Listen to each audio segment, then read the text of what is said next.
And I just wanted to thank everybody for coming today to listen to the candidates for the Mountain View Lisbon Board of Trustees. We sent a survey out to the school communities of Stevenson, Paracoff, and Mistral, and we received some really great questions for the candidates to respond to.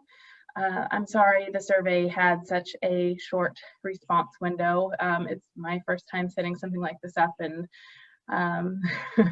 I've learned a lot of lessons. Before we begin, I'll just go over the format a little bit. The candidates will take approximately 2 minutes apiece to introduce themselves, and then I'll read off the questions that were submitted. Most of the question responses will be 90 seconds. We had one that we made an exception for to be a 3-minute response because there were 2 questions in that category that were really great, and I can't choose. I'll keep a timer going for the response length, and I'll read out the questions as we go. I'll try to have the candidate that's speaking spotlighted so you can see them clearly on your screen. And I think that's everything that I wanted to say. All right, so we'll just go in alphabetical order, I guess, by last name. So let's see if Laura Berman, she's been having trouble getting on. Oh, there she is. Hey, Laura. Are you good to go first, or? No, I'm good. I've been having some computer issues, but I figured it all out, I think. I hope so. I hope this works today. Okay, great. So I'll spotlight you there, and then we'll give you 2 minutes to speak. Okay, great. So can I begin? Yeah, sorry, go ahead. Okay, thank you. Thank you to the PTAs for hosting this forum. I am Laura Ramirez Berman. I'm the proud mom of 2 daughters at Gabriela Mistral Elementary School, one in 2nd grade, one in 4th grade. I'm also an active parent leader and a volunteer, serving as a Mistral School Site Council president. Also on the district's Parcel Tax Oversight Committee. I was on the Measure T School Bond campaign, and I'm a Girl Scout leader for our 4th grade girls troop at school. Professionally, I have 20 years of experience in public education, working in East Palo Alto as a principal, a teacher, and a staff developer. And under my leadership, we closed the achievement gap, and we were a top-ranked school in the state among similar schools. There aren't many school leaders that can say that, and I'm really proud of the work that we did in East Palo Alto. And what we did is absolutely possible in our district, and I'm completely committed to seeing that happen. I plan to be a family in our district for many years to come, even beyond this potential 4-year term. I'm invested in the success of our district as a parent and as a resident and as an educator. My personal and my professional background make me uniquely qualified to serve our community. If elected, my focus would be on advancing equity and closing the achievement gap. I'm going to work to increase rigor and engagement for our students by advocating for culturally responsive teaching, social-emotional learning, inclusion, and academic interventions, supporting health and wellness practices that are instrumental to improving student outcomes, especially mental health, attracting and retaining a diverse set of teachers and administrators, and fostering a really strong and inclusive community. With my professional and personal background, I believe I can make an impact on our district and on the lives of children across our community. I'm excited and really inspired by the conversations our board is starting to engage in, conversations about equity and mental health, culturally responsive teaching and inclusion. These are all practices and policies that I know will move the needle for our students. And I lived these practices and policies as a teacher and a leader. And we need strong advocates on the board so that we can stay laser focused on these practices and the new goals that are being drafted on the new LCAP and strategic plan. And I know I can bring that focus to the school board. I will always make sure that the interest of our children drives our work as on the board, and I would be honored to have your support and your vote. Thank you. Thank you, Laura. And then Laura Blakely. Thank you, Katie, and the Stevenson and Fairclough and Mistral PTAs for hosting this. I'm the only incumbent running for re-election. My day job as a transactional lawyer has given me deep experience in governance and finance, but my passion is kids and education. After over 15 years of volunteering with the school districts in a number of leadership capacities, while my sons attended Landals Graham and Mountain View High, I decided to run for election in 2016 to help restore professionalism, collaboration, and respect on what was at the time a dysfunctional board. The district has accomplished a lot during my term. We've built 3 new schools, including Stevenson and Mistral, and modernized every campus.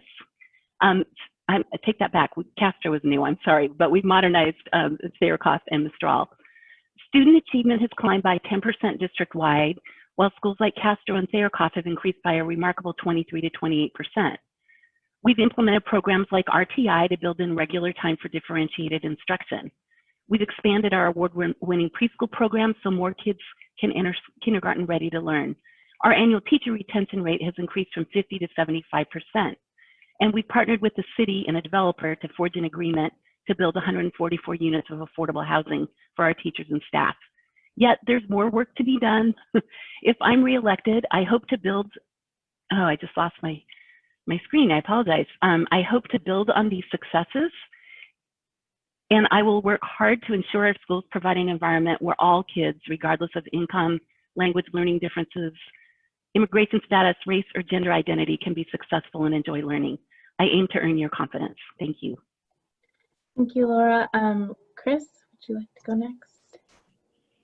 Thank you, Katie. And this likely being our last community forum, I just want to start and thank all the candidates that, I've learned so much, and I have such great respect for the people running, and Mountain View is really lucky to have such a group. So I think this is very fitting that this may be our last time together. A little about myself. I'm a middle school teacher. I've been teaching for 16 years. And I went into this profession always trying to chase down what makes the classroom magical. And that has taken me to New York City as a public school teacher, where I met my wife, who was also a New York City school teacher. And that path has taken me to now teaching in independent schools. And what I learned along that way, and became Teacher of the Year twice during that time, and founded a few schools. I founded the middle school program at Conlab School, and I founded a small school in New York City when I went out there at Seward Park High School. And that experience has taught me that a great magical school is different for everybody. And it's different for different communities, and what's great for every child is different. And so I really take to hold that, like when I look at Mountain VWSD, I love that we have diversity of schools. I love that we have strong neighborhood schools and strong choice programs.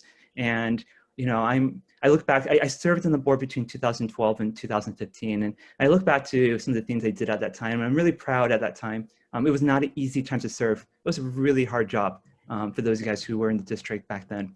But there was a lot of work I'm really proud of. I'm proud that we prioritized the building of performing arts centers by deprioritizing the building of administrative office. We built fresh kitchens and hired the first district chef and canceled our food contract with Sodexo.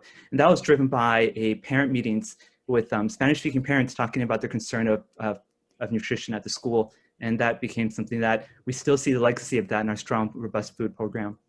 At that time, I connected the school district with my connections with other school sites outside of our district that are doing innovative work, and PBL and other reforms. I see I'm at time. I'm looking forward to the questions. Thank you.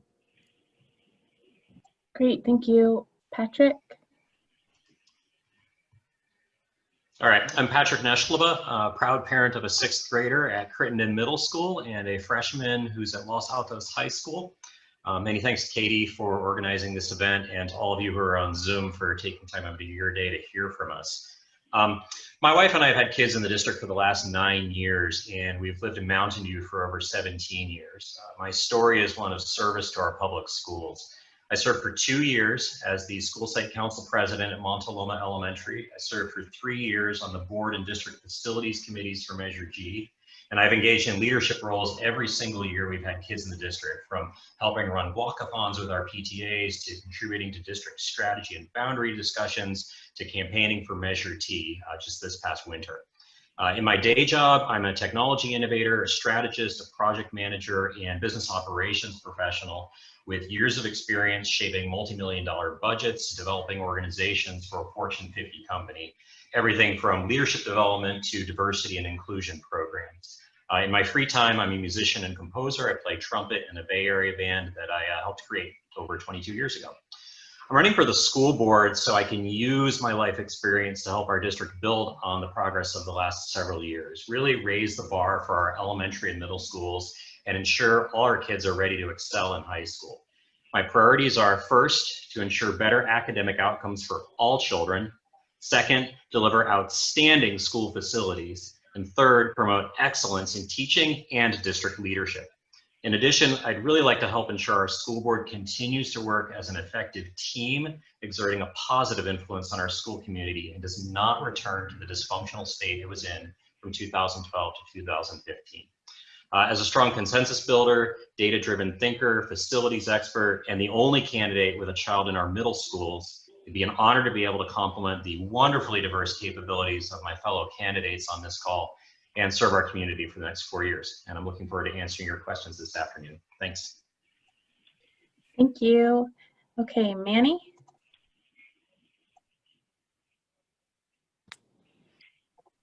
Hello, and thank you. And thank you for setting this up. Thank you for all of the other candidates, for their participation. And I mean, I definitely have learned a lot participating in these conversations with everybody. So I appreciate it. No matter what happens, I think I've grown a lot through this experience. So thank you. Thank you to the families of Mountain View. I think this is the point where we say why we're running. And so if you guys haven't met me, I'd be surprised, because I spent 15 years working at the school district at every school site in every single grade level, and I mean, top to bottom with everybody. My first 10 years I spent as a special ed IA, and for those of you who don't know what that means you are in the classroom with students, helping them navigate the school day. You're sitting in kindergarten chairs sometimes for an entire school year. Nobody gets down at carpet time like I do, I can guarantee that. But it's just definitely been a pleasure to work with these kids. I started working at the district 15 years ago. And I mean, ever since then, these kids have really been kind of like little brothers and sisters to me. And that's really why I'm running. I'm of multi-generations of my family living here in Mountain View. I love this city. And I mean, as far as what I've already accomplished for the district, I was one of the founders of the food pantry that we brought into Castro, which helped hundreds of, almost 100 families every week. I brought in the PK program, which helped to educate a lot of non-English speaking families on what the school system is. I partnered with Foothill College and was able to provide free Foothill College education for any student participant, free of cost, no matter what their legal status was, no matter what language they spoke. I created English classes for parents on weekends, and along with that, I created tutoring for programs, free tutoring programs for students. So I just love this community. I love the kids. I've seen everything in the district from the inside out, been at the bottom, been everywhere. So, I definitely would like this opportunity to help the community, to get the best of what they can out of this district. I also wanted to just take a minute to address the article that came out. I think, there's not much I can say or I'm willing to say about it, because the reason I proposed the agreement with the district to begin with was because, kind of for me to state my point, I was going to have to expose some irregularities. And in my position in the last 5 years, my work has been with the most fragile students, with our homeless kids, with our immigrant population, with the mental health students. So I didn't have the luxury to sow doubt in the district between those families and the district. So, I didn't want to take that to a public setting for those reasons. So I'm not going to talk about what this agreement came from, but I would like everybody to know that it wasn't some kind of dangerous behavior or anything that would prevent me from serving as a school board member to the best of my capacity. There definitely isn't any kind of accusation that you kind of raise an eyebrow about.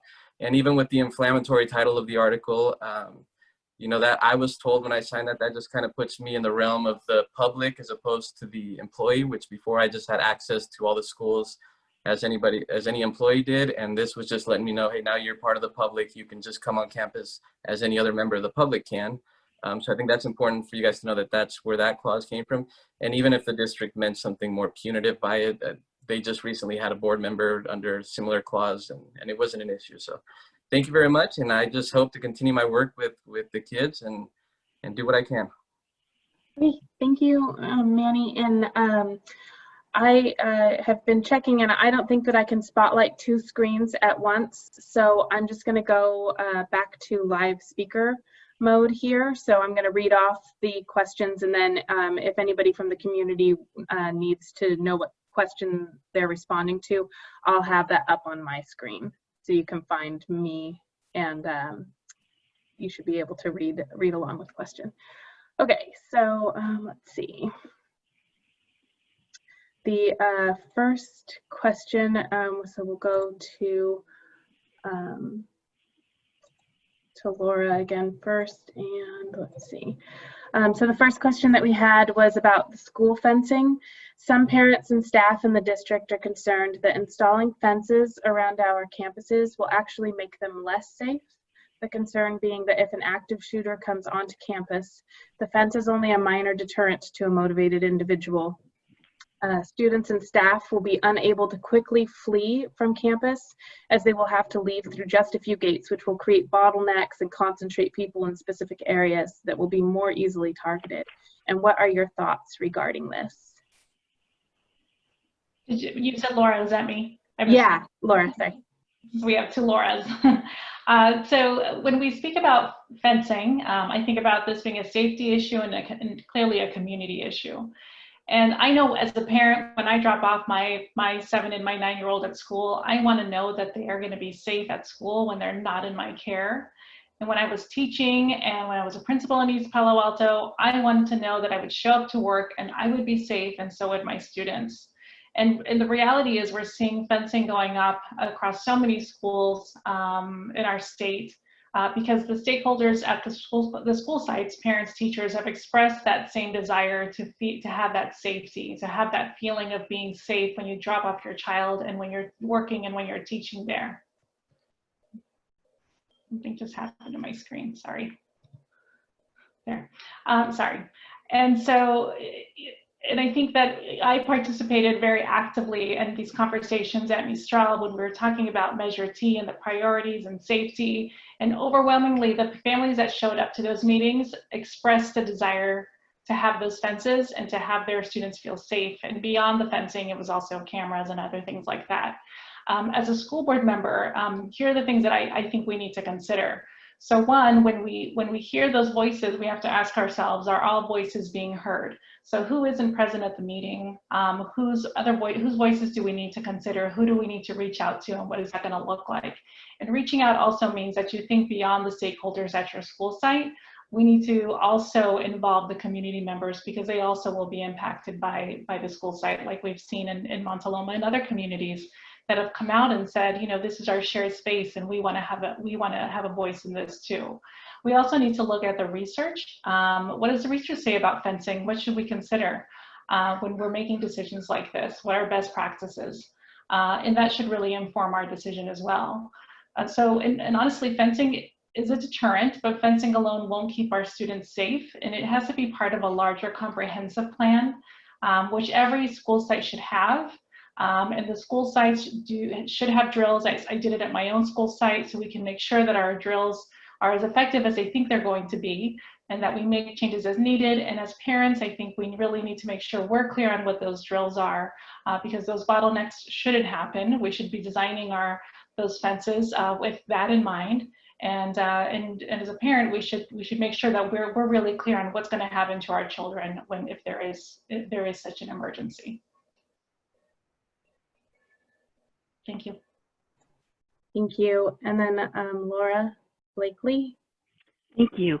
So there's been lots of email flurry in the different neighborhood listservs, and there's talk about kids being, you know, sitting dogs for mass shooters. It's just simply a myth. I think people are afraid of fences. They don't like change. all of the gates will have panic bars that can be pushed out. And so it's not really going to be any different than it is now. Almost all of our campuses are already primarily surrounded by fences, and the fencing will mostly just be gates connecting the fencing. So Laura brought up the point about safety. We did extensive interviewing at all of the campuses last fall with families, with teachers, and the school community overwhelmingly wanted gates and fences. And so that is why we are installing it. But they're going to be ornamental gates. It's not going to look like a prison. Our 3 new campuses all already have gates and fencing. So I think it's just a little bit of a myth about, that it's going to create a more dangerous situation. I think it actually will be safe. And one other thing I wanted to say, this was a priority 1 item in the new master facilities plan. And I can't see the timer. Am I coming up on the end? Well, this is a priority 1 item. We're trying to get the bond money spent quickly so that we don't run into the cost overruns and delays that Measure G ran into. When Measure G was enacted in 2012, not much really happened until about 2015 when Chris left the board. There was lots of talk about grandiose plans and where should they get started. That bond was $198 million, and there were $400 million worth of projects for it. This time we flipped it around. We did a master facilities plan, and we prioritized the projects that will take the amount of funding that was passed with the bond. So we're a little late on getting the community input, but we are taking that into consideration. And that was really because of COVID. We were waiting until the bond passed in March, and we're going to go out and do the more community outreach after that. And then COVID hit. So we're scrambling a little bit now, but we are taking community input into consideration. Okay. Chris? So having been on the board when we did Measure G, one of the mistakes back then was we were slow and we executed slowly. And I worry now we execute too quickly. There's this old saying about you go slow to go fast. And one of the things that Measure G had that I hope whoever's on the board and the current board look at is having district facility committees and board facility committees on the site levels. Even in the case like this, bringing the community in, because people who live around these schools have wisdom that really should inform the designs. So it's less about notifying the neighborhood that a fence is going up, but it's getting them in on the beginning because there's stuff they'll see that we don't see. This was an issue. I was one who was alarmed that we were building fences, but I realized after listening to all the parents and what they were saying about safety and educators, I heard what they said, and I believe the outcome of building fences is right. I do believe we have a lot of time to do this right, properly. I think we have time to engage the community, and because there isn't a rush, school reopening is not at the moment to opening in the next few months, and also school reopening. I mean, a few months here and there won't make that big of a difference in the broader safety when it comes to fences if we do this right. One of the things I think that, well, I see that I'm almost at time, but I think that the biggest thing we can take away from this is use this as a case study to understand community engagement for future projects. Thank you. Thank you. Okay, Patrick? All right, great. So first of all, just let me be clear, my priority is always going to be on the safety of students, teachers, staff, and let's recognize we also have parents volunteering at our schools that also need to feel safe when they're there. Back to the original question, I think exit capability is design choice. It's a normal part of any design process, and the board needs to just help ensure that the final design reflects this concern and is appropriate and is designed appropriately given the number of students that might be on a field at any given time. Heaven forbid something actually happened. The district's already communicating crash bars, so like Laura was saying, I think we're on a good track. I did go back and read the FBI and DHS reports this morning on what they recommend for active shooter situations, and of course, no surprise, physical barriers are there. And the reason these are important is for slowing of an attacker. They might not stop them, but they'll slow them. And a lot of these fences can be equipped with early detection mechanisms as well, so that you can find out that someone's coming in. And every second means potentially another life saved were a tragedy like that to come out. But hypothetical problems aside, let's talk about the problems we do have. So I was site council president in Montana for 2 years, and believe it or not, dogs on the field, kids wandering off, principals that were spending time chasing kids down who had wandered off the fields instead of solving problems within the school. That was a real thing for us, actually. So, and it was a real thing for the site council chair that came after me. And so when this came in, I thought, oh yeah, we've got to solve this problem. Additionally, our teachers are asking for improved perimeter security with COVID. That's another requirement. Now, at the time, we looked at yard duty staffing and things to try to solve that, but that costs money and it's not perfect, right? I would love it if somebody could come up with a solution that doesn't involve 6-foot fences. So far, no one has. And if we have to make a tough choice here, I think a solution that enables community access while protecting everyone at our schools needs to move forward. And it seems like that's the track that we're on right now. But if somebody's got a better idea in the community on how to solve this problem, I would be all ears. And I appreciate that the district is engaging the community. Some of you have heard me speak at board meetings about the importance of that. So I'm glad to see it's happening. Thank you. Manny? Yes, thank you. So I think Patrick touched on a lot of stuff that I want to talk about. Is that we do have now access to a lot of technology here, and especially here in the community, that where we can put technology in place to maybe help make that structure a little bit safer, a little bit more than just a small deterrent. So I mean, I understand the family's concern. I know aesthetically, they may not believe that it's a pleasing thing to have. They may not believe that, the safety that it brings is worth the money that we're spending. I definitely see this this question here about, the bottlenecking issues. But like Mrs. Blakely said, we have to base our decisions off of science, off of concrete evidence. That there is frameworks and studies that have been done around fencing for schools. And as much as I've read, they all seem to point to the fact that they do help.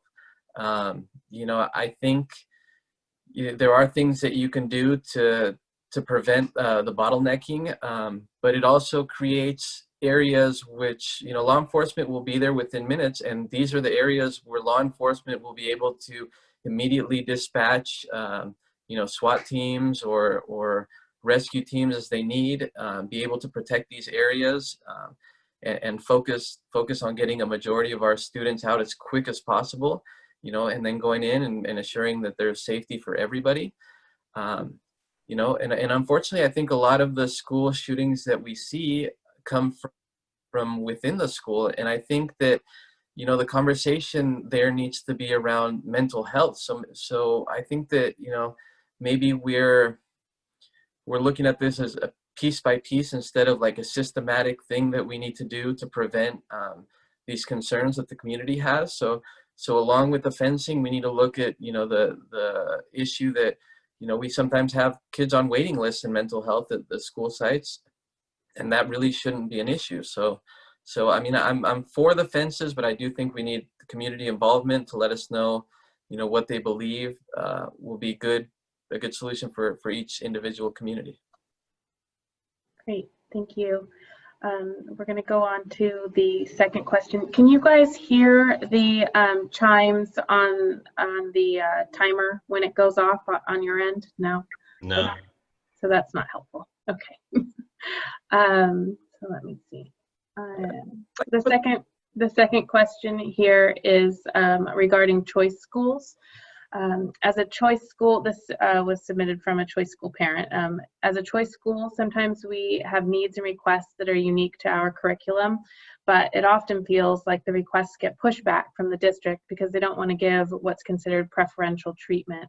What are your thoughts on where that line is? And then another question was submitted kind of in the same vein, and it says, what is your opinion on choice schools in general? Should there be more or less opportunities for school choices for families? And again, I guess we'll start with Laura Berman. Sure. So I know this isn't, I know this isn't a question about charter schools, but I'm going to just take a moment to clarify sort of my roles with charter schools under this topic of school choice. I just want to clarify my experience and my perspective. So as I mentioned, I worked for 20 years in East Palo Alto, and all of that work was at a charter school, East Palo Alto Charter School. And that school was opened in 1997. It was a grassroots effort by families who wanted to have an alternative to the Ravenswood City School District that was performing at the bottom of the state. So for generations, this was an issue. And it continues to struggle, sadly, for many reasons. So in this case, a public school alternative was critical for these families, and we delivered on that promise, in part because we were able to think about the needs of our students and their families and be really creative about how we were going to meet those needs. If our schools are all responding to the needs of students and there's innovation, then there won't be a demand for charter schools like this. And I'm really glad that Mountain View has two great choice schools for our families, because parents want to have choice. And every school in Mountain View should be a great school. And schools should feel empowered to meet the needs of their students and families. I go to a choice school, and it was a really hard decision to not send my kids to Montaloma to go to Mistral, because I really valued that community feeling. And then one way I want parents to know that they have agency is through the school site council plan. I'm the school site president. We're about to start our new plan for the year. And this is an opportunity for parents to express what they think the site needs and how we should prioritize spending. And I really want to prioritize learning from one another. I think our two choice schools have a lot of terrific programs, and that would benefit all the teachers and all the students in the district. So I'd like to see that happen. Great, thank you. And then Laura Blakely. Thanks. I think I'm going to flip the questions around and answer the second one first. So I'm thrilled to live in a district where 2 of our 9 elementary schools offer choice programs. I think that having over 20% of our sites offer choice programs is a good mix with the more traditional schools. If we were to flip another, that would be 1/3 of the schools being choice. And I think that might not be the right amount of choice. We need to have neighborhood schools, because that's a value that we've given overall to our district, while still allowing parents the opportunity to opt into one of the 2 pretty different choice programs, the dual immersion Spanish program at Mistral, and then the parent participation and children developmental program at Stevenson. Both of those programs have been shuttled around a bit over the years. In particular, PACT, I think, has been at 3 different sites. And so, I'm so glad it now has its own school. And in terms of things at the school, it does have its own kitchen, it does have its own garden, and I think that's appropriate because that is programming that has been incorporated into the PACT learning. So, I'm sorry that the choice programs feel like they've had pushback. We've done special deep dives into the way that the dual immersion was delivered at Mistral and changed that so it's now a 50-50 model when the kids get to 2nd grade. And I think that is, because of the data that was showing that a lot of the Spanish-speaking kids were not ever catching up in math and language arts. So I'm hearing good things about that. We do consider everything that everyone asks. I think historically maybe Stevenson was like the poor stepchild, but I personally don't believe that that's the case now. And I think all of our schools generally deserve, relatively equitable programming opportunities and facilities across the district. Thank you. Chris?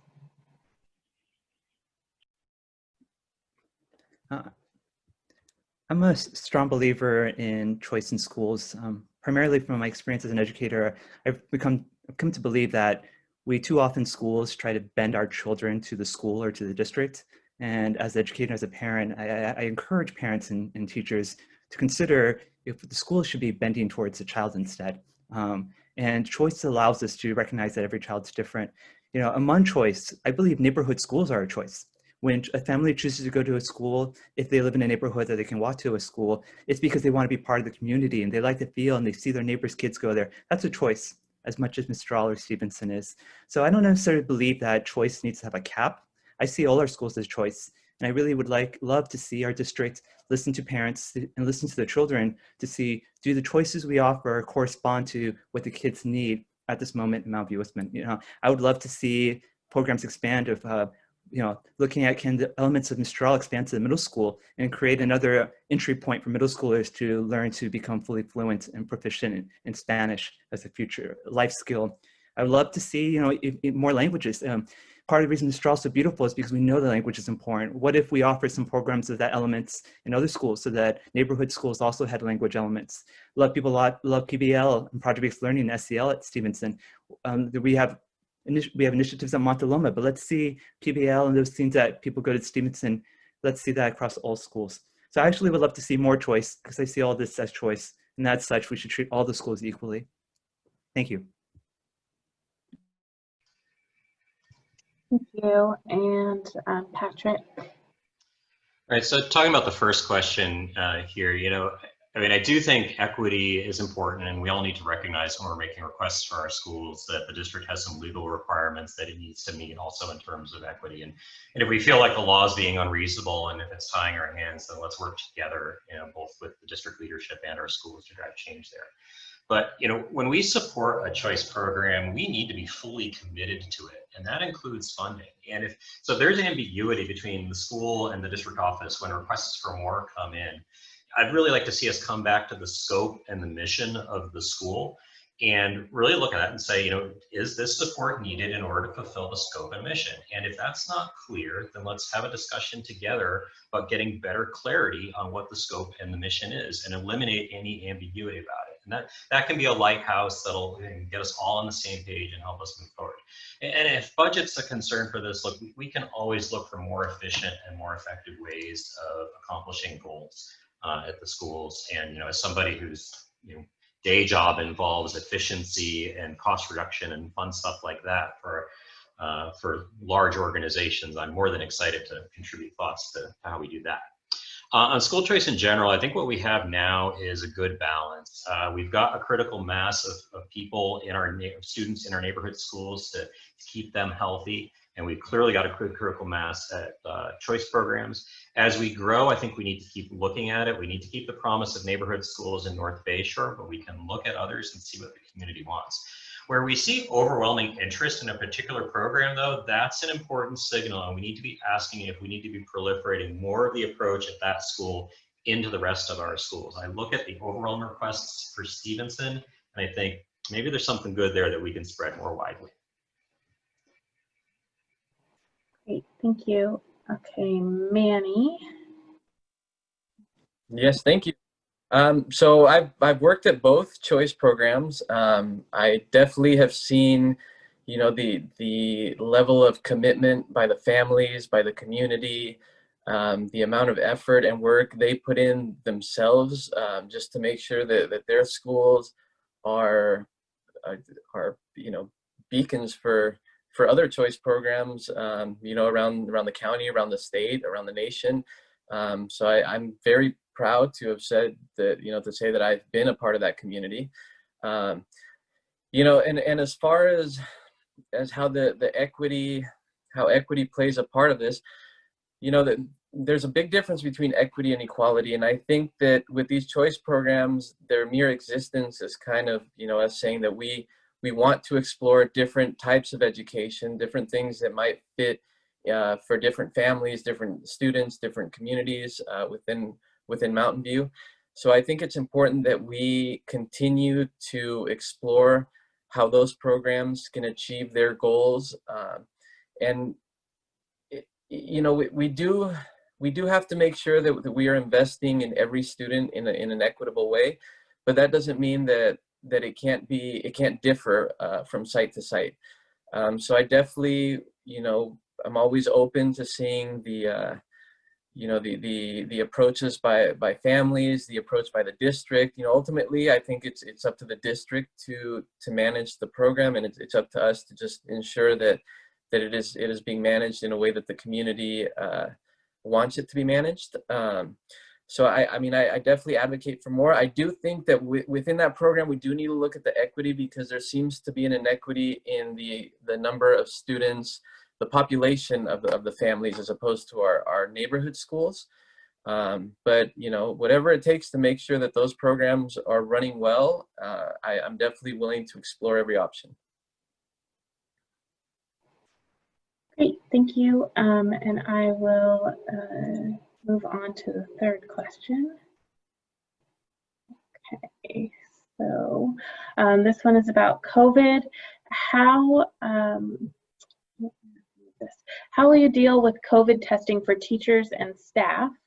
And a second question, if you were on the board today, what would your stance have been on reopening schools during this pandemic? And again, we'll start with Laura Berman first.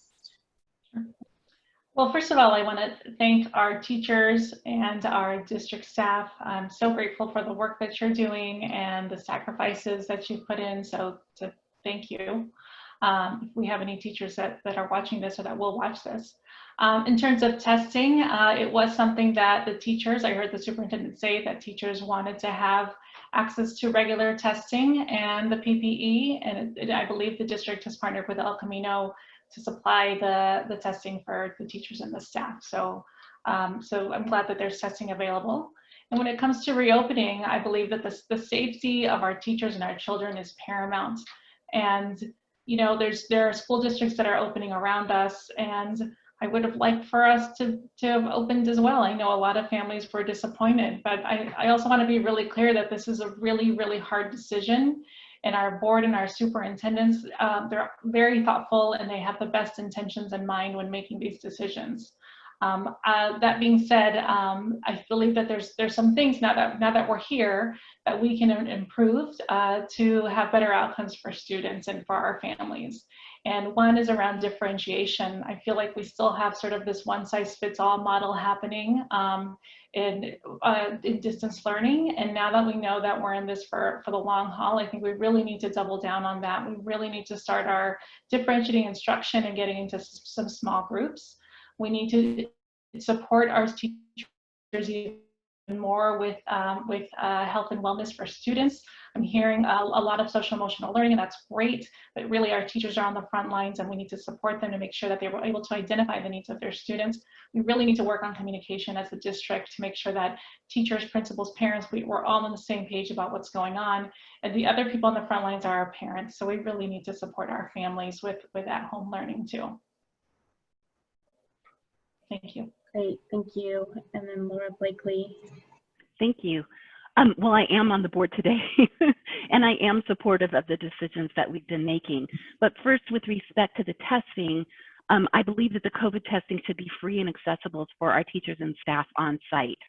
The county has been providing free testing in Mountain View, mostly behind the Center for Performing Arts, every other week.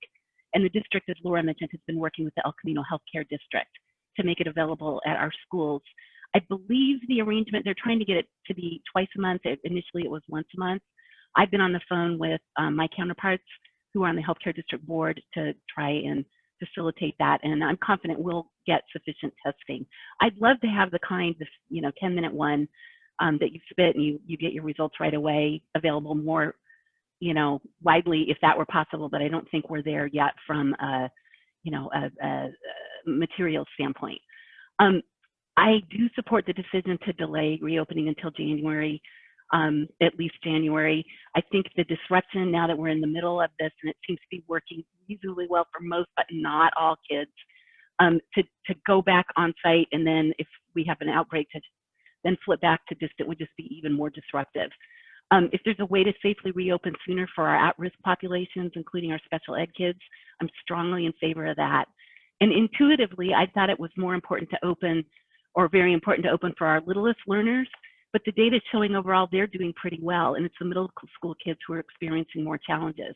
So I want to understand the data better. Are the middle school kids disengaging because they're taking on household responsibilities and monitoring little guys? Are they just feeling more disconnected? And then make appropriate adjustments and adaptations, such as on-site supervised pods. I'm all for bringing us back when we can do it safely. Great, thank you. I'm doing terrible at remembering to start the timer right away, you guys, so I'm really sorry, but I'm doing my best here. Okay, Chris, go ahead. Thank you for this question. As a teacher, I've been teaching remotely since here in this kitchen or sometimes in the bedroom since March. And this summer, did a pilot and actually bring kids back on campus to begin to test out our school's practice and procedures in teaching in person.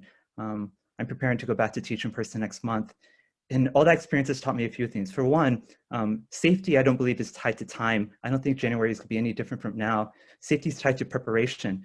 And when we look at school districts, there's a school district, Cajon Valley in San Diego, very similar demographics to ours.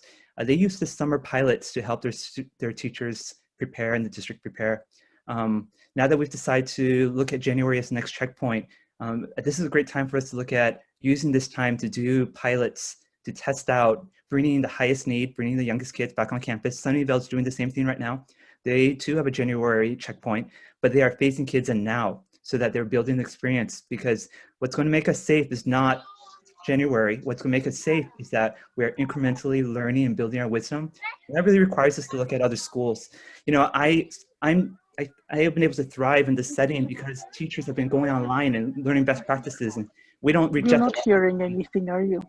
We don't reject the lesson plan because it's from another school district. We embrace any good idea where it's from.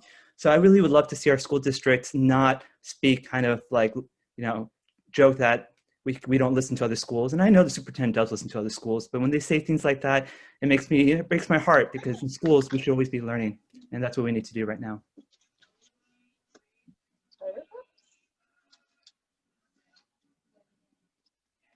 And I'm at time, so that's why I stopped.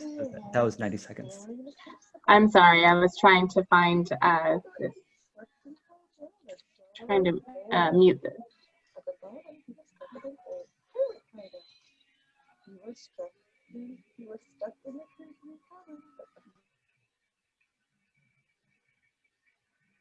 Let me know when you'd like me to start.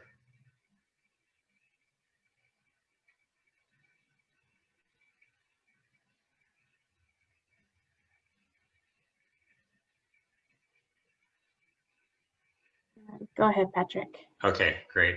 So how do I deal with COVID testing for teachers and staff? You know, when this first started, in the various school forums online, I was talking about the importance of ramping testing and contact tracing, because that's what's going to change the game from the state we're in now to the state we'd like to be in. And the experience in other countries, I think, has shown that.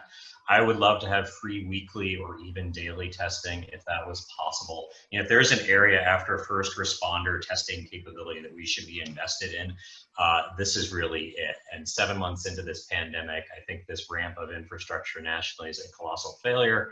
And I just hope that all of you who are voting are thinking about the appropriate level of accountability for that beyond this school board race. That's all I'll say about that. If I were on the board today, you know, look, even in January, if I am on the board and casting, you know, an opinion on this, you know, reopen when it's safe for teachers, staff, and families. So right now, I don't believe it's safe.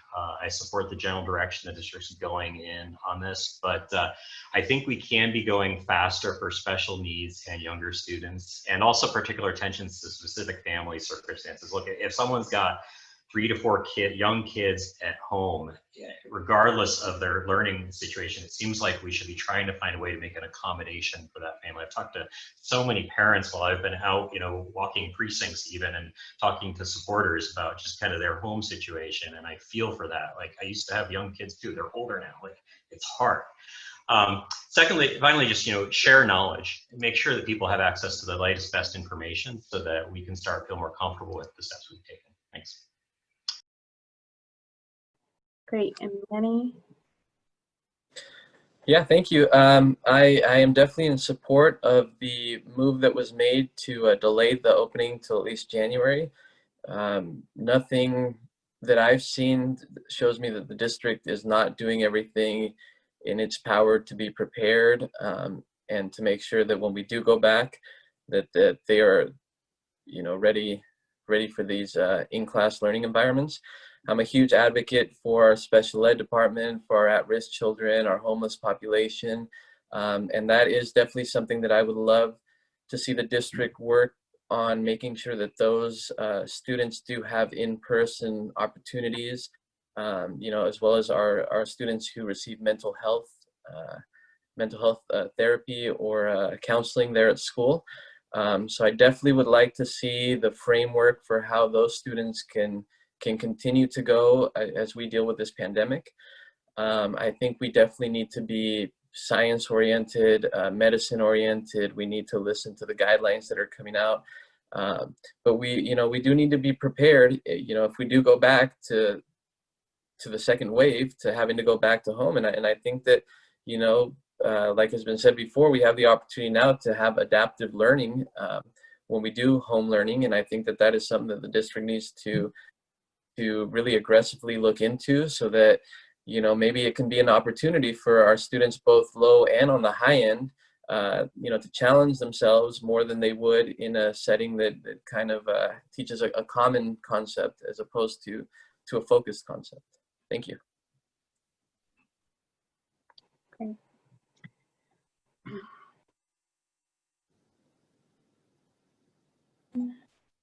For question number 4, we had quite a bit regarding the fiscal responsibility.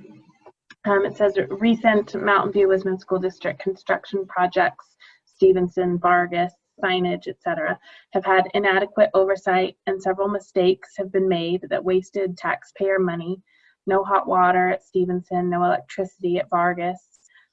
Installing, removing, then reinstalling signs, to name a few. With several Measure T projects on the schedule, how will you make sure that adequate oversight and project management are provided and funds are spent responsibly? And then we have another question in the same topic that says, I have heard that the recently approved outdoor learning space funds will be split equally between campuses, with the middle schools possibly receiving more than the elementary schools. Several Mountain View Wisman School District campuses already have outdoor learning spaces, while a few campuses have very few to none. Do you think the outdoor learning space fund should be spent equally or equitably among the campuses?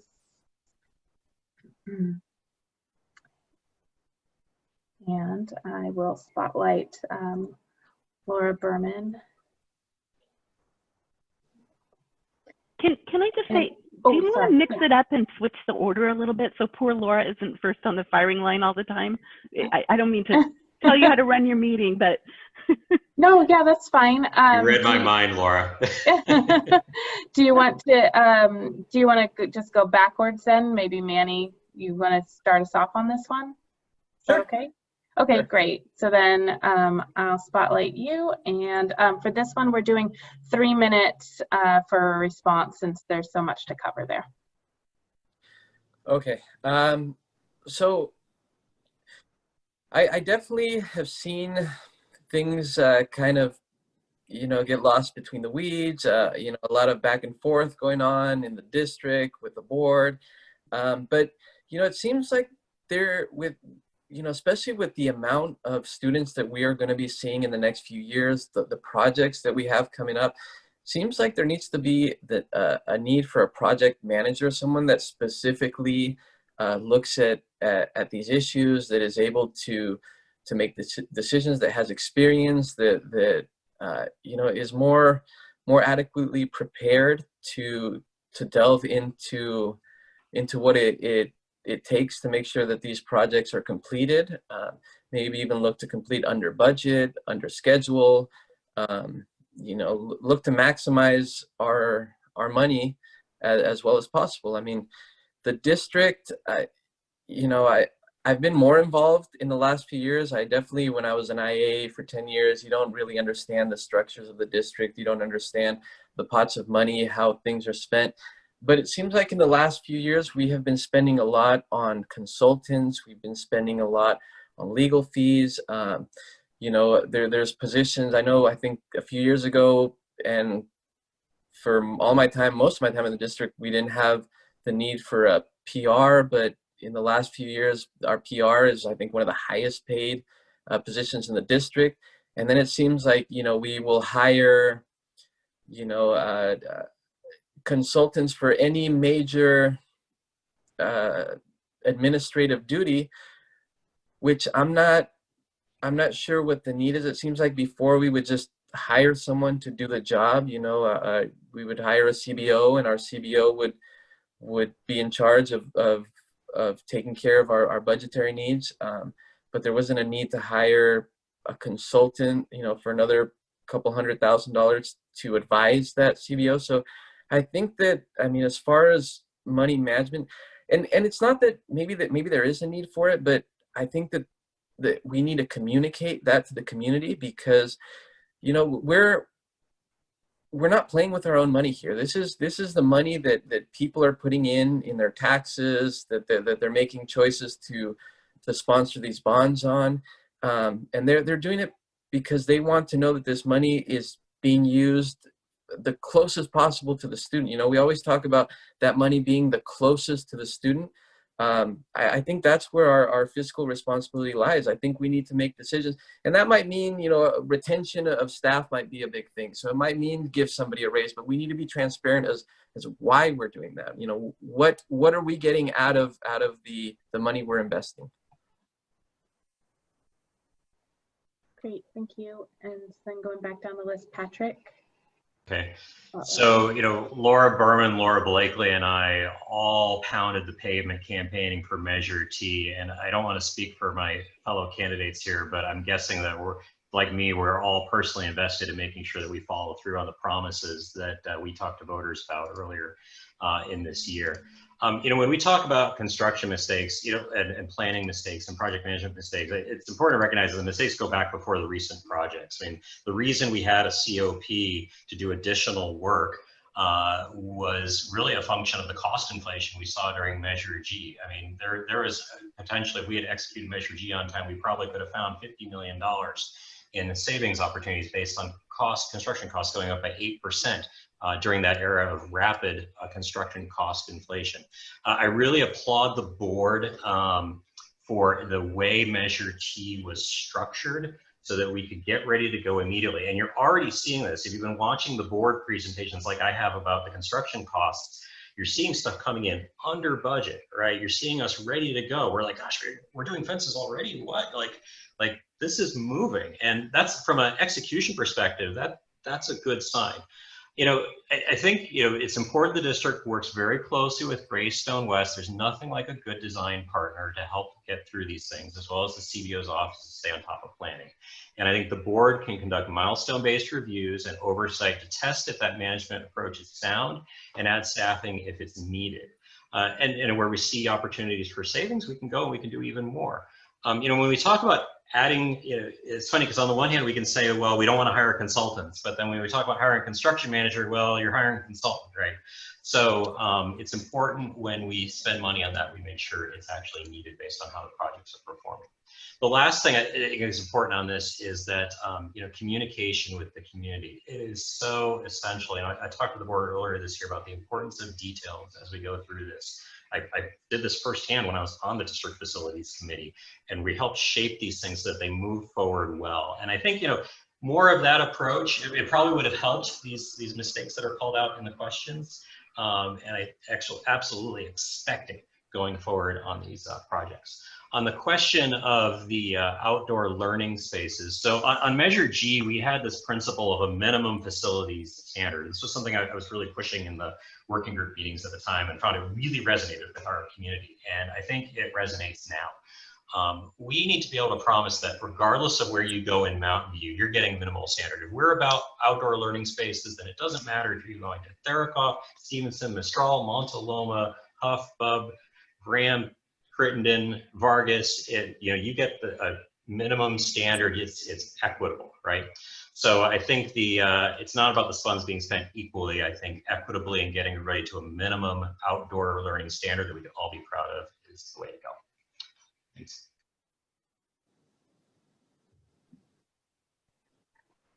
Okay, Chris. Thank you. You know, the topic of this broad heading for this fiscal responsibility, I agree with a lot of the things that actually Mr. Velasco is saying about us needing to be really careful about money, whether it be bond facility funds or just general revenue. You know, when you were mentioning anything about PR, our district spends $400,000 a year on PR. There are a lot of districts like Palo Alto, 3 times their size, that doesn't have a communication director. So there's things we do have to look at.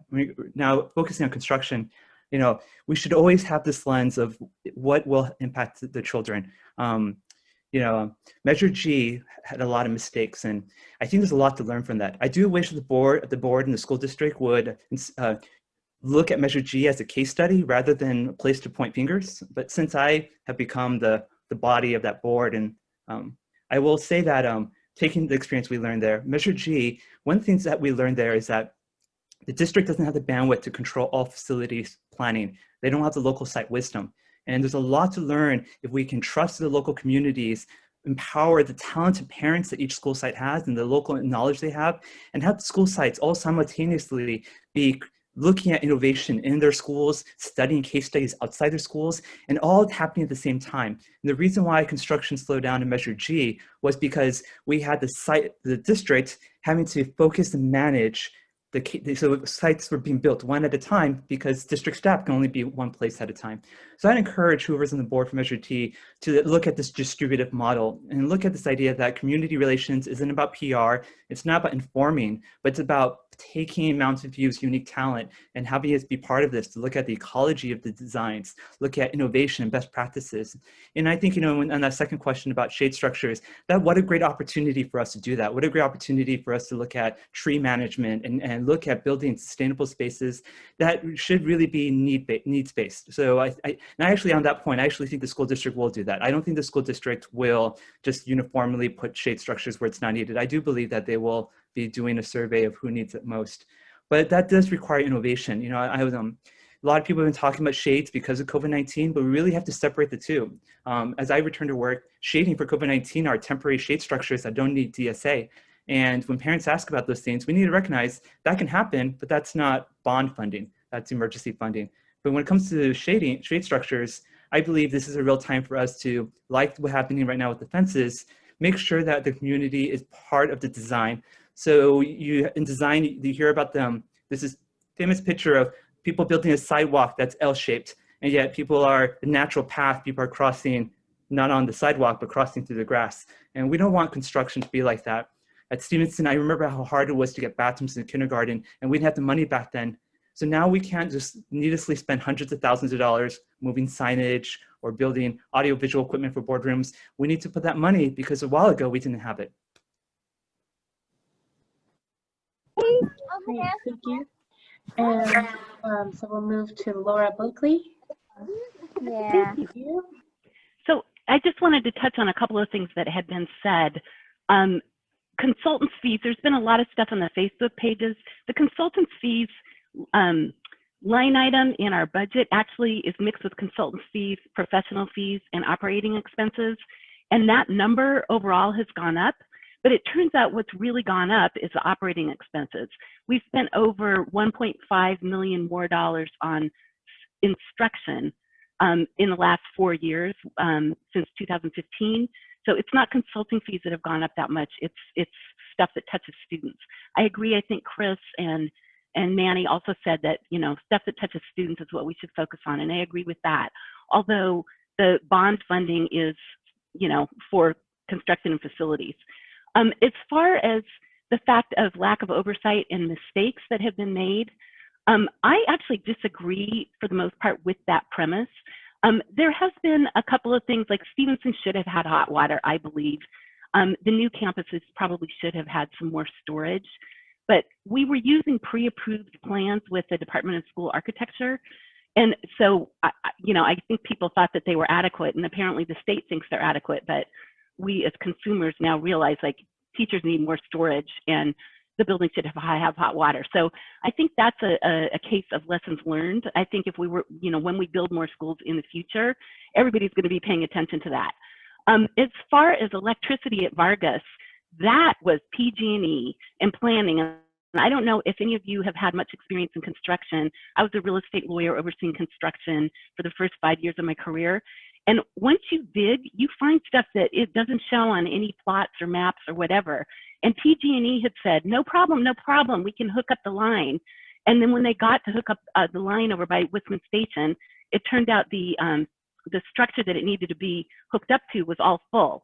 And they couldn't get another easement with the Whitman Station Neighborhood Association. And I don't know how many times I've communicated with Mark Berman's office, our assembly member, and they're communicating with PG&E. We were all leaning on PG&E, and PG&E was kind of not giving us the time of day, not prioritizing us. Remember, this was in the middle of the fires and such. But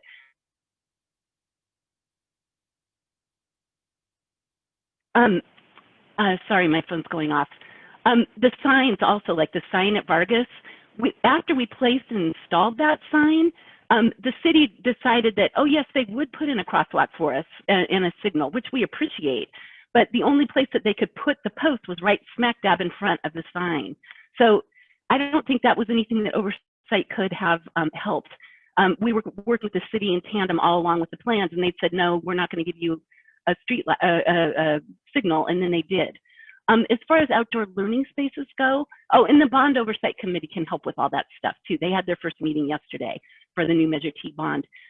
I think the shade structures and the outdoor learning spaces, no decisions have been made about that yet, fortunately.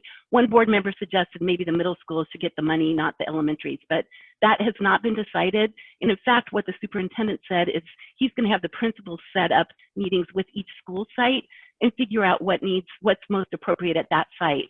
And as far as equitable, I agree with that. Bob already has a shade structure, they shouldn't get another one. But outdoor learning spaces may be different than shade structures. So those will be designed at each site, you know, with the community.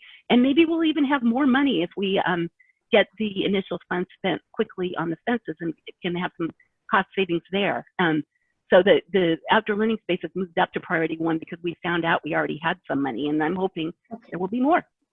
Great, thank you. And Laura Berman. So when I think of the Measure T, I think about, I go back to Measure G and all the delays that we'd heard of and how expensive a lot of those projects ended up being. And because a lot of those projects were incomplete, we moved some of them over for the Measure T. And I've heard the superintendent talk about lessons learned. So when you know better, you do better.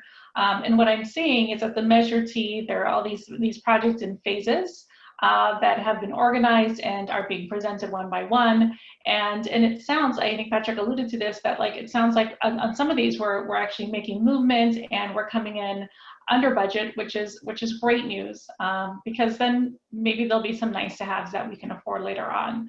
And we also need to just make sure that we stay on track, the history doesn't repeat itself. Yeah, you know, it would be an added expense to have an outside manager to oversee this. I think as long as if we can stay on plan and we're seeing that we're able to stay on plan, I don't think that we would need to make that expense.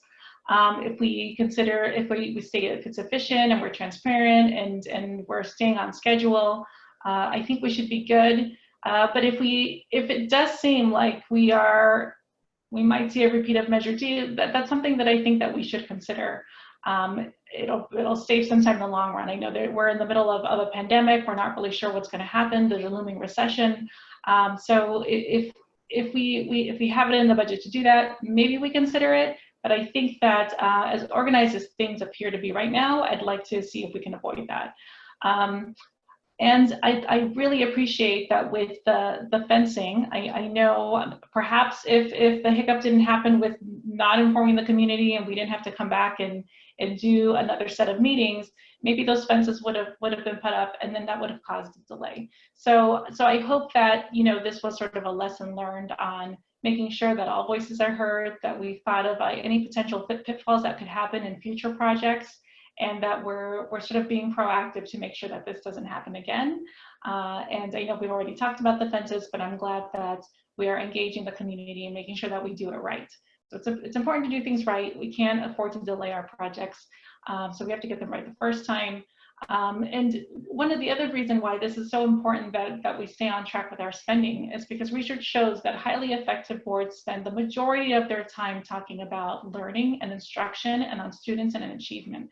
We should spend 65% of our time talking about students and another 10% talking about community and the needs of the community. So when we talk about things that are going wrong, they take away from the things that we really should be focused on. With outdoor learning spaces, for me, you know, equity doesn't mean everything is equal. It means every site is going to get what they need to be successful. So I think that the trustees and the superintendent of the district should walk to all the sites like they're doing now with their fencing and think about what sort of shade structure every school needs so that it matches the needs of that school site.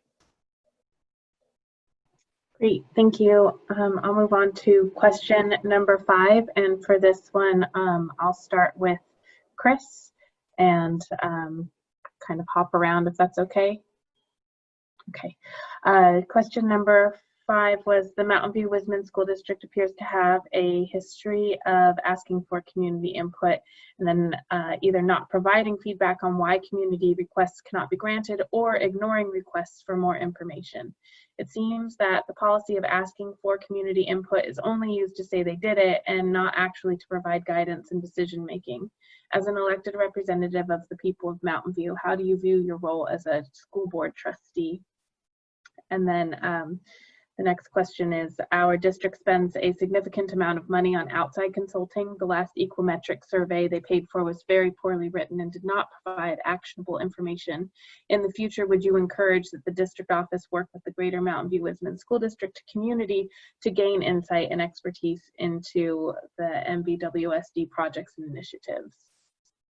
Let me spotlight you, Chris, just a moment. Yeah. I'll start and answer with that second part first about consultants. I get concerned when we use consultants, especially those from out of state, for the reason that you brought one more stakeholder into a conversation that could have been more organic by having it with our staff and our parents and our community.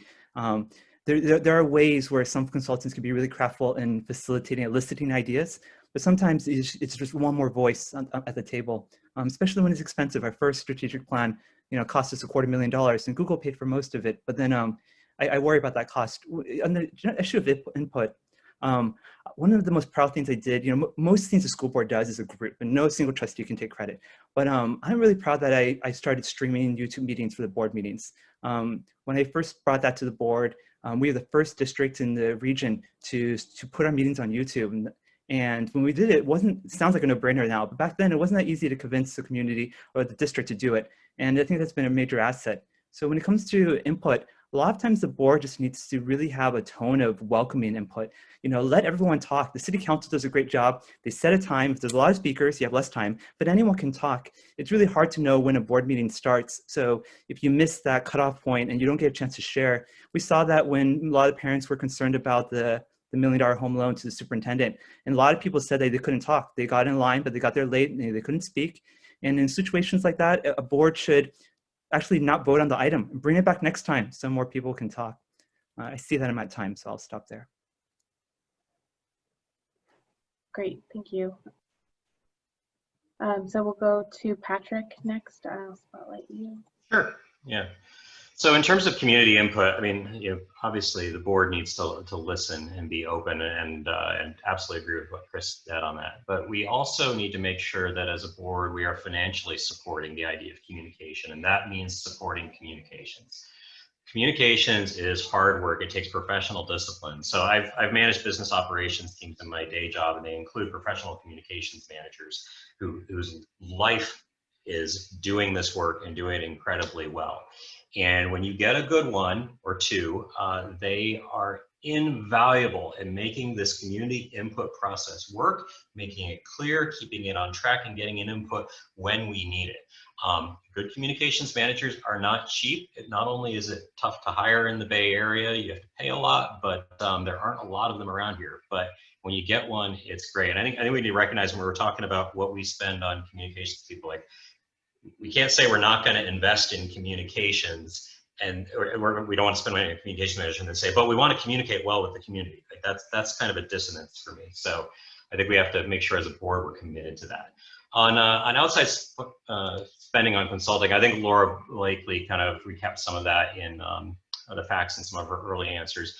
I would love to leverage the community more. That's how I got involved on Measure G, right? To bring skills into the district office and leadership team, including principals. When we hire a consultant, I want to ask, why don't we have somebody inside the district that has that skill so that we don't need to hire it outside? And I'd like to institute kind of that practice at a board level so that we're really scrutinizing that. Thanks. Great, we'll go to Laura Blakely. Thanks. And to lever off of what Patrick was just saying, I think we need to evaluate what we need to bring in-house and have full-time, FTE and pay not just the salary, but you have to pay the benefits and such, versus what makes more sense to outsource as a consultant.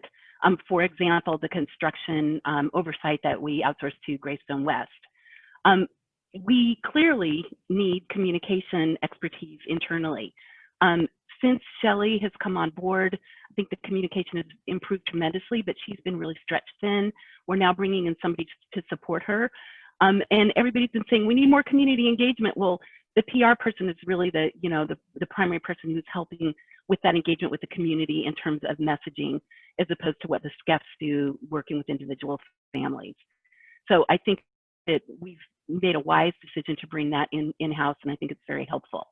In terms of the community input and what our role is, I think our role is to provide oversight and also make sure that all sides are being considered. If we see part of our oversight that's something that maybe the district missed an issue, it's our job to bring that up. We're a conduit, and we're a conduit for the community, to flow back and forth for information. And I think with the fencing right now, that is happening. I think that, was also a little bit of a miss that was partly COVID related. As I mentioned, we were going to be doing that on the fencing in March, and then COVID happened. But I think we are all very cognizant in terms of learning lessons to make sure that we need to do that outreach, in particular with our construction projects. And the equimetrics. I just want to mention that Dr. Rudolph said he was welcome to take more input on the surveys from families at the last community check-in, and I'm confident where we have families that want to help with that expertise, we're going to embrace it. Okay, thank you. And Manny? Yes, thank you. So, I think this is one of the biggest reasons that I decided to run for the board, is because I did see, similarly to what these families have seen, a lack of communication.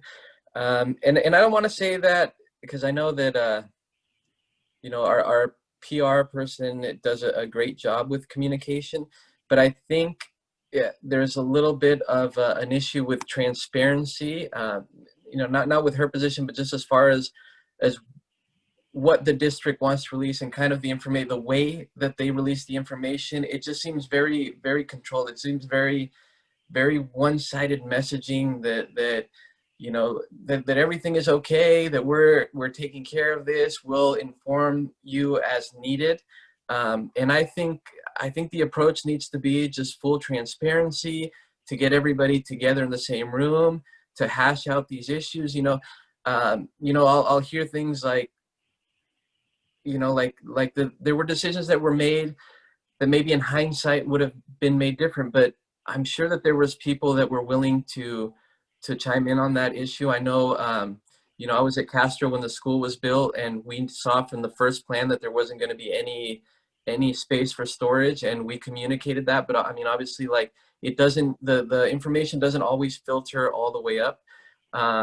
And as far as consulting, I think that there are so many people within the district that have skills and we don't need to go out and spend so much money. A lot of money is spent in special education, bringing in people who work as our IAs do, but we can grow those IAs to make sure that they can perform those duties instead. We can bring in people. We had someone who did our translation, but instead the district took that person out of the position and now outsources translation. So I think there's ways we can look at spending less money within the district. Thank you. And I'm going to spotlight Laura Berman. Yeah, so similar to what Manny was saying, yeah, definitely in conversations with some of our families, especially our non-English speaking families, our Spanish speaking families, noticing that some things are getting lost. So I think that I actually have seen an improvement in the communication, because I think that there's just so much to keep up with right now during the pandemic. Things are changing from almost day to day, it feels like.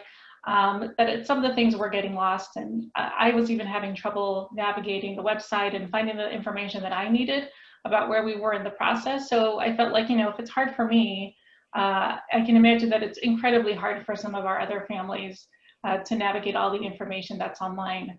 But like I said, I think that I see improvements. So I think that's really great. And if we're finding that there's still family members that are still struggling, we need to think about how they best receive information, making sure we're sending it out in multiple ways.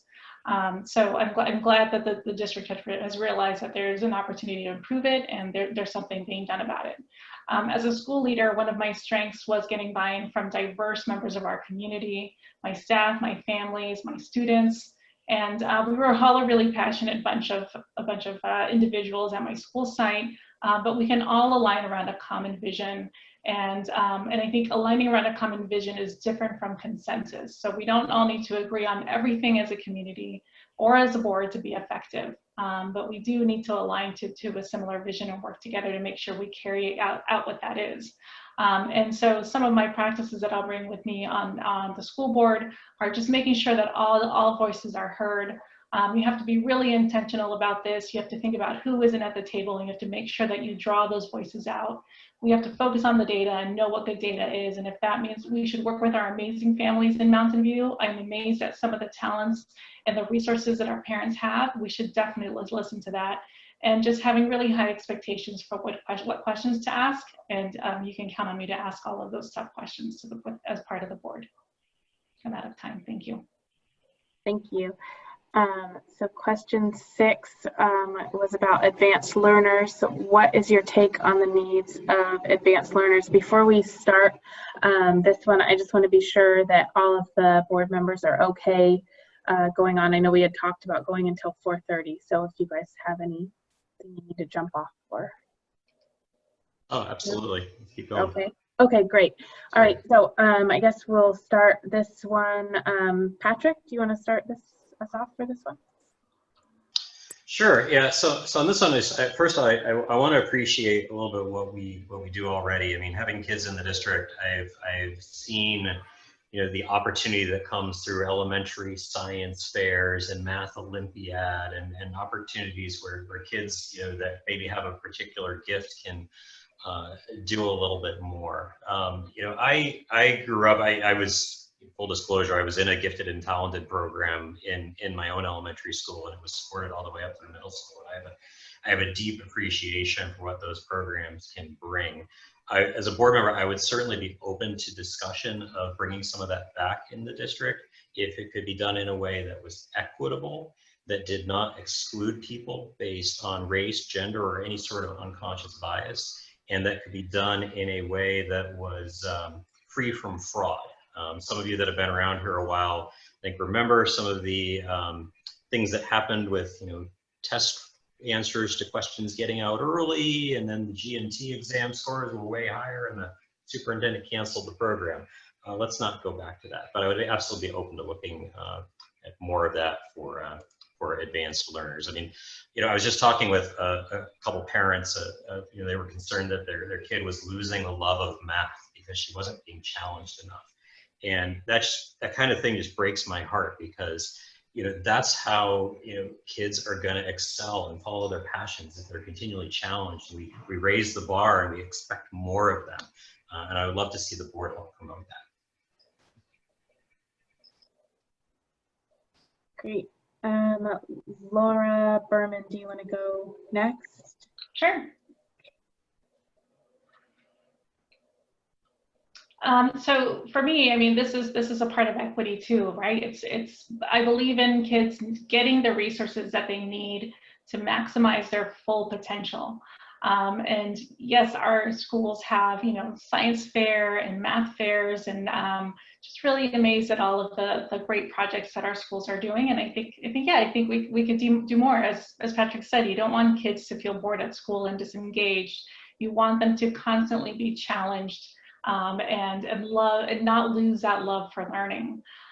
So that being said, there's an opportunity, I think, for the district just to really focus on the RTI model and really strengthening the RTI models. That's the response to instruction, and some call it the response to intervention. So that's sort of you see the triangle, right, that has to do with lessons, and there's a tier 1, which is your whole class lessons, and tier 2 is your smaller group, and your tier 3 is usually when a kid needs additional support. But the RTI model can also be sort of diamond shape, where you're not just thinking about how you're going to support kids that are struggling, you're also thinking about how to support kids that are beyond that whole class instruction, what else they need. So if we can do a good job as a district defining our RTI model and what every level means for kids who need support, then we should also define what it means for all the kids that need some challenge. So a level 1 of challenge and a level 2. So defining what the supports can be some examples are, some project-based learning, opportunities to do passion projects, integrating some units of study, and really supporting our families so that they know how to work with their advanced learners, or the opposite, working with our families to make sure that they know how to work with their students that really need some intervention, and so that it's clear to them how they can help at home, because every parent wants to support their child. I also think that it's an opportunity to talk about what extracurriculars are outside of the home, and for families that struggle to maybe know how to connect with some of those programs. I think this is a really great opportunities for our SCEF. So I think thinking about our higher learners, I think it's really coming back to that RTI program and the relationship with parents, and creating benchmarks and opportunities to engage with family members through the benchmarks to make sure kids are all getting what they need. Great, thank you. And Manny, would you like to respond next? Sure. So, I mean, I've worked with students in every level, and I think, when I've worked with students that are more advanced learners and I've talked to parents, I think it's really become the elephant in the room where sometimes parents with advanced learning students feel like when they advocate for more for their students, it feels like they're advocating for less for other students. And I think that is a terrible way to think of it. And I think that's something that we need a cultural shift on. I think every single student brings value to our district, and every single student and their levels can be addressed. I think sometimes we think of integration as a student with barriers needing to be integrated, and then making that whole environment somewhere safe that they can learn all day long. And I think that same approach can be done for the students that are more advanced. I think, we have excellent teachers, and I know being in the classroom, there was times where we would, challenge students who seem to be getting concepts a little bit more readily, who seem to be more advanced and they're wanting to learn. And we would challenge those students, and, and it's okay sometimes to throw out a question that might be a head scratcher for 29 kids, in order to help that one student achieve. And I think the peer interaction that I've seen in classrooms is great, where we have students at different levels teaching each other. I mean, it's a great skill that we can take. As a SCEF, I was able to partner with a group at Los Altos High School to bring in STEAM classes for free for students. I partnered with my alma mater, St. Francis, to provide free tutoring to any student who needed it. So there's definitely ways that we can solve these issues without spending too much money as well. Thank you. Great, thank you. Laura Blakely. Thank you. So my colleagues here, the other candidates have already said a lot. I think what the real core of this is, like, what is your take on the needs of advanced learners in the district? It's engagement. And I think that's maybe why, in part, we're asking this question. It's because some kids don't feel engaged. And I think the RTI model has been huge because, as Laura went into the detail of it, it enables each teacher to select smaller groups of kids to either get support or challenge instruction. So I think that's been awesome. And the results in our scores are showing all kids are improving. It's not just that we're closing the gap, but while we're doing that, we're also increasing the performance of all kids. And the real bottom line there also is differentiation. And so there's other ways to differentiate rather than in small groups. I'm told by teachers, I'm not a teacher, that it's easier when you have smaller groups of kids kind of at the same level. But there is lots of professional development that we can offer. Some of my kids had teachers who would teach the academic content, and then, this is like in 4th grade, and then pass out a packet of different assignments or like kind of take-home projects or assignments that they could work on in class. And there were different levels of assignment there. So they're all using the base core content, but some kids might write something more, some might write a play, some might do a summary. And so to differentiate in that way can be helpful. And I think our teachers have said that our PD is improving, but there's still a lot of, they'd like to see more out of our professional development. And I think that's one way where we could help with this issue. And then lastly, I'm just going to say, and I think Manny touched on it, partnerships with the libraries, partnerships with the outside arts programs like CSMA and PYT, which do offer scholarships. Partnerships, there's different programs with the high schools. One comes into Mistral with the Spanish speakers there, and they do environmental programming together. So I think there's a lot of different ways we can lever this. Great, thank you. And Chris? I'm a certified gifted educator, so I think about this question a lot. When I joined Khan Lab School to create the middle school program, our focus was on trying to address this question. And the way we discovered it is that like we really shouldn't be labeling kids. I worry about interventions that focus on trying to bundle kids into buckets. In reality, like strong programs for advanced learners is a strong program for all students if we focus on things like what's mentioned, project-based learning, which Stevenson is such a good model for the school district, that allows each child to do a project relative to their need. In addition to that, very strategic use of blended learning tools is really good because, and technology, now that we're a one-on-one district across, that's one of the great things about this crisis is now we have all these tools and that kids can make amazing things with their computers now.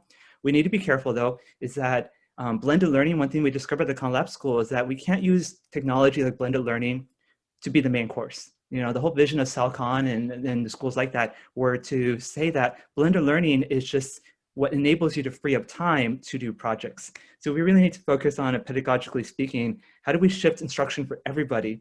And Patrick was completely correct that there were a lot of flaws in the way that we tested. I was on the district committee when we had gifted programs back then, and the racial biases in there were impossible to solve at that time. So I think if we focus on PBL, we solve all these needs. Along with that of ensuring that we fund programs like Math Lead and Destination Imagination and Tech Challenge so that it's not only affluent parents who get that, all kids can get that at school. Great, thank you. And then for question 7, it's equity again, and this one says, how would you define equity and can it be brought to our school, and how can it be brought to our schools, and do your children attend public school?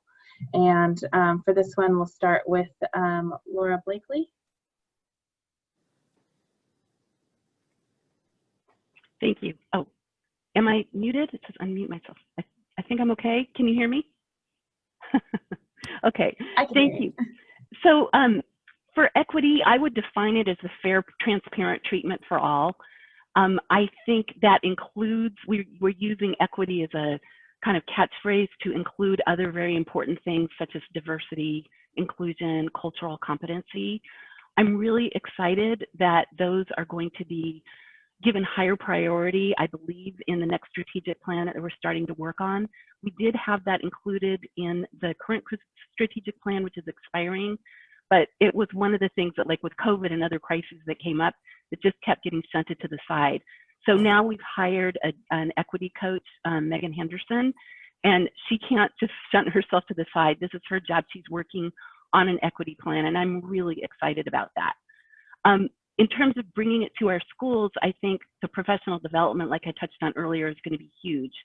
Implicit bias surveys, training on how to talk about it among the staff at the staff level, but also in the classroom with the students and across the community with our families. I think we need to give each student access to the resources that he or she needs and deserves. And we need to support that at all levels. It's the board level, it's the administrative level, it's the school site level, it's the teachers, it's the staff, it's the students, and it's the families. And I'm really excited to be working on this going forward. And yes, my 2 boys went to Landals, kindergarten through 5th, Graham 6th through 8th, and Mountain View High School 9th through 12th. Thank you. Great. Chris, would you like to go next? Sure, and I'll answer the second question first. We have my daughter Mary goes to school where my wife and I teach. We live in Santiago Villa, a mobile home park. It was the only way we could afford to live in the city as teachers. If you know Santiago Villa, it's actually the community furthest away from any school site. We would have to cross the 101 to get to the closest public school. And it's always been a dream of my wife and I to teach our daughter. So that's where our daughter goes. on the issue of equity, my wife and I were New York City school teachers, and New York City is the highest, one of the highest per pupil districts in the country, $28,000 per pupil right now. And yet there's this equity issue that's been unsolvable. And my experience, and both my wife's experience, has been the reason is because all that money was spent far away from the classroom. You can have these multi-million-dollar district plans, and yet if you don't put money in the hands of the teachers, so the teachers have the funds to literally, the child sitting in front of them, some kids who need supplies, some kid needs clothing, I urge my colleagues and those who get elected to put money in the hands of the teachers. Our district spending has gone up, doubled in the last 4 years. You know, when we talk about operational funds, we are now 329% the state average. But if I talked to a teacher today at Mountview Wisman. I asked, has your spending that you can do in your classroom doubled in the last 4 years? And they said no. So if we want to solve this issue of equity, you have to put it in the hands of the people who actually see the children. And they will do amazing things if we take all this money in Mountain View and put it in their hands instead of spending millions of dollars of programs at the district level. So thank you for this question.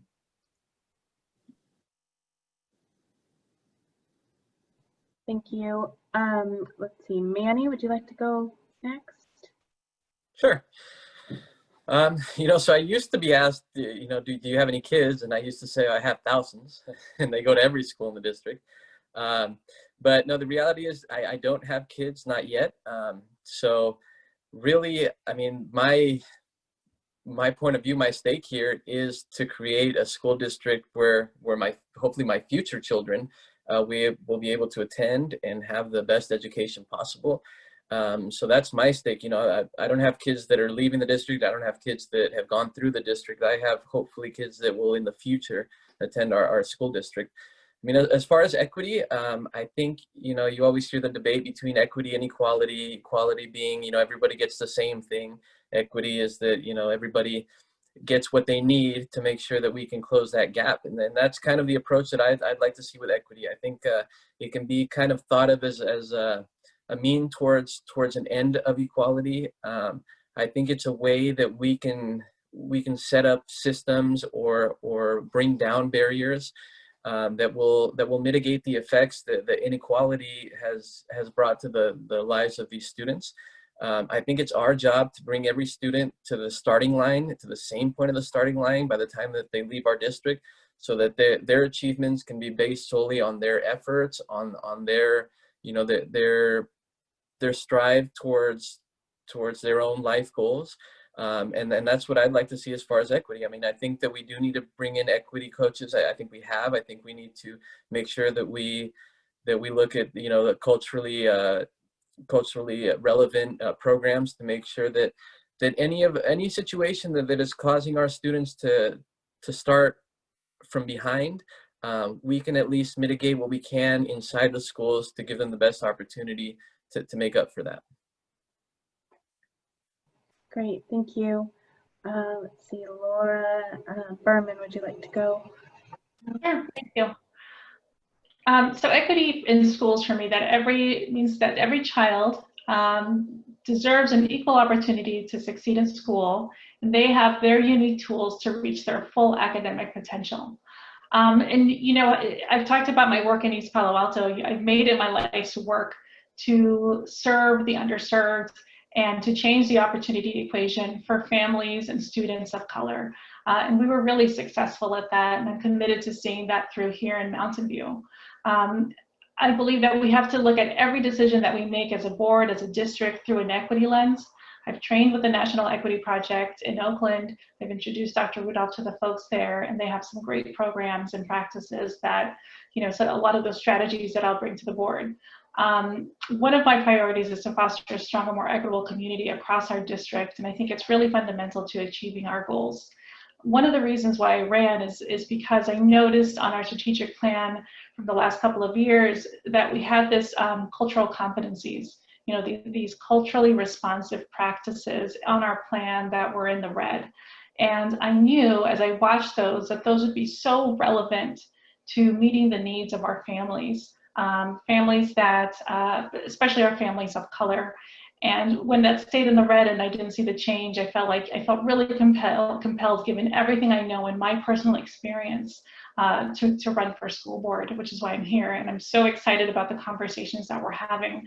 But one thing is to have a plan, and to have a plan that looks good on paper. We also need to have the right board members who are going to stay laser focused on that, to make sure that we support our schools, our teachers, our students, to make sure that we're actually delivering on all of these supports and training, so that we can make a difference for our students that need it. Great, thank you. And then last but not least, Patrick, and will be our last response. Great, thanks. So, I really agree with Laura on this, that equity it's really about fairness. And for me, it's about equal access to resources and opportunity that then leads to agency for every kid in our district. If we have 3 advanced math classes at Graham and 1 at Crittenden, we need to ask why and how we got there and talk about it as a board. And recognize that sometimes we need to invest in order to provide an equitable experience. When you hear talk about growth and spending, the largest single growth in category of spending in professional services was special needs, and the academic results improved by 10%. So that's worthwhile, right? But what I really want to talk about is how I'd really love to leverage my professional experience in leading teams that ran diversity and inclusion programs to really bring some more of that thinking into our district. We have a lot of unconscious bias that affects not just teachers, staff, but parents and even students. My own daughter was told that she couldn't play soccer with the boys at recess because she was a girl and girls aren't good at sports. And, we dealt with that as any proud parent would. But that tells me that at so many levels, we've got to do more to look at how do we train and educate everybody that's involved in our schools. If you're a parent who's going to go volunteer in a classroom, have you at least watched a video to help you understand how you might have some unconscious biases that might lead you to treat kids differently in the small group that you were volunteering with on that day? I think we need to dig more into that training, mentorship, and make sure that we're really providing a good foundation for success. Great, thank you. And that's all of the questions that we gathered. We had such a short survey window, so thank you guys so much for being here and dealing with all of my learning hiccups.